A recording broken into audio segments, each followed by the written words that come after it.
Hi all, ഞാൻ doctor Bibin Francis. ഇന്നത്തെ എൻ്റെ വിഷയം സ്തനാർബുദം അഥവാ ബ്രസ്റ്റ് ക്യാൻസർ. ഇന്ത്യയിൽ സ്ത്രീകളിൽ കൂടുതലായി കാണുന്ന അർബുദമാണ് സ്തനാർബുദം. 29 സ്ത്രീകളിൽ ഒരാൾക്ക് സ്തനാർബുദം കാണുന്നു.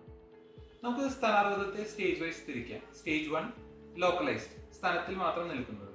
Stage 2, stage 3 regional lymph nodes involve, അതായത് കഷത്തിലുള്ള ഗ്രന്ഥികളിലേക്കുള്ള സ്പ്രെഡ്. സ്റ്റേജ് 4 മെറ്റസ്റ്റാറ്റിക്, അതായത് ബ്ലഡ് സ്ട്രീം വഴി അതർ ഓർഗൻസ്, ലിവർ, ലങ്സ് അല്ലെങ്കിൽ ബോൺസ് ഇൻവോൾവ്. നമുക്ക് മൊത്തത്തിലുള്ള അതിജീവന നിരക്ക്, അതായത് ഓവറോൾ 5 year സർവൈവൽ റേറ്റ് നമുക്ക് സ്റ്റേജ് വൈസ് തിരിക്കാം.